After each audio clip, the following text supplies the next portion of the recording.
So, Brent, we talk a lot about the topics of money and especially compensation in Lead Together. It's the prevailing taboo subject in organizations. What is it that we have seen, or you've seen in our research for the book, that organizations are doing to challenge the status quo around subjects like compensation? Well, if we go to the extreme to start, is the topic of transparency in compensation. So traditionally, compensation is that taboo topic where I wouldn't know what either of you were paid, you wouldn't know what I'm paid. Some organizations even put it in their handbook that it's, you're not allowed to talk about that it's a very confidential, private subject. And some organizations have decided to make compensation completely transparent so that everybody in the organization knows what everybody else is paid. And if somebody's compensation changes, they get to see that. And some organizations even go as far as making the internal compensation of all of their team members public information. So Buffer is an example of a company that does that. So that's one. And the other is that traditionally compensation has been very much a top-down type of process. So whoever is higher up in the traditional hierarchy decides what those that are deeper in the hierarchy get paid. And organizations are now starting to realize there are other ways to do that, including self-set salaries. So what if we let people set their own salaries? Again, a very radical idea, and one that tends to provoke a lot of skepticism.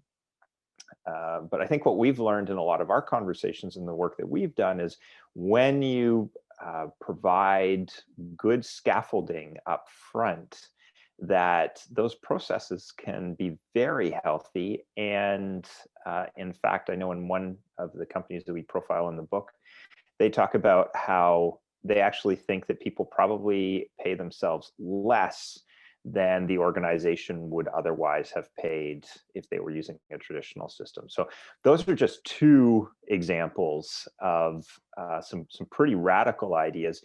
And there's much more maybe subtle ideas as well. The shift from, say, bonus plans, which traditionally were based on meritocracy, pay for performance, those types of things, to profit sharing. So it's a small shift in how it's actually administered, but the concept is quite profound in that everybody on the team gets paid the same amount. And I know there was one organization that I'm working with that they tried to put a little bit of leveling into their profit sharing, and the organization, the team pushed back and said, no, if we're going to do profit sharing, everybody gets the same. So those are a few ideas. So Susan, building on that, Brent talked about a couple of radical ideas and one that might be a little bit easier to bite off, but what are some other options that are out there for organizations who are like thinking about ways to change their approach to compensation? Yeah, I think Brent had two really interesting ones. And I think the one that I still think about the most goes, back to reinventing organizations and the Morningstar example of the teams having total transparency of the abundance in the organization, the profit for the year, what that looks like in terms of 5% pot or whatever that might be allocated to salary increases, and the idea that anybody who wants to can put forward a proposal to self-set or reset their salary with the input and advice of their teammates. It still feels like kind of the ultimate goal or the ultimate expression of this approach. But I've certainly learned in my experience that it's much, much easier said than done. I think Brent talked a little bit about organizations that we've looked at that have very complex matrices of everything from your geographical location to your marital status to your mortgage status that goes into this kind of formulaic approach to salaries, and that can work for some organizations. It sort of gives that level of transparency and values like the reality of livelihood in a different way. So I think that if you've got the energy and the impetus, that's one thing that you can try in your organization. I think another thing that's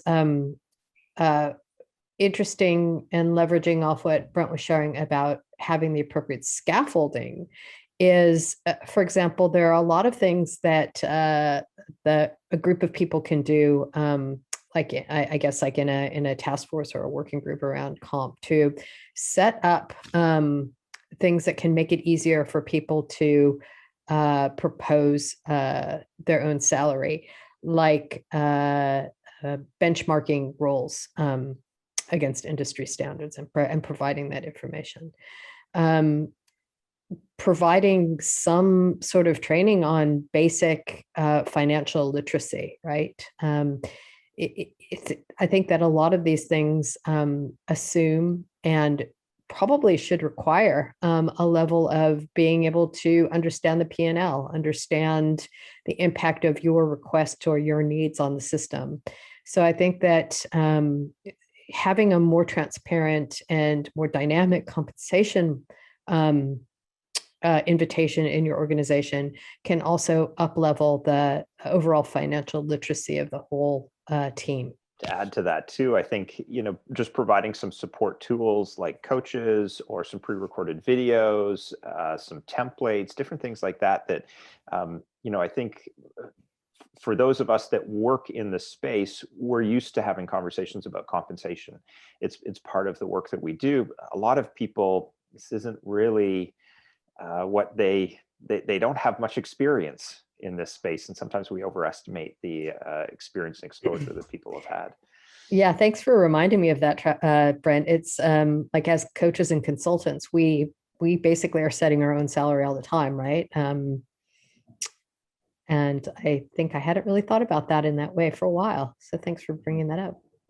So Susan, if you think about leaders who are listening to this, that are reading the book and thinking, oh, you know what, I want to try something different. We've been very traditional, and I want to start taking some steps into a more progressive way of thinking about compensation. Any suggestions of how to get started?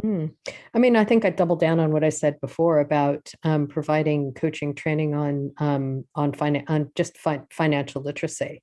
To be able to understand the impact and implication of abundance or scarcity in the system, and what that looks like in terms of like the livelihood value reflection for you as you as an individual. And I'm realizing that I'm saying I'm framing this in an unusual way, but I think that everything that I've heard from organizations that I've worked with, that even though the step of making salaries transparent may sound absolutely terrifying, that once it's done, it's done. And it really does give that extra level of, I want to say, confidence and competence to be able to have those hard conversations about money. So creating the conditions for more overall financial literacy would be one first step, and really considering just biting the bullet and making salaries transparent. And Travis, the one thing we haven't talked about in the conversation yet is equity, ownership. Traditionally, that's fallen into the bucket of the elite of an organization, or a small few. So how does that shift in lead together organizations? Right, and I see so much of this out here living in Silicon Valley, and there's a lot of people that are trying to start something new and are willing to take on a risk.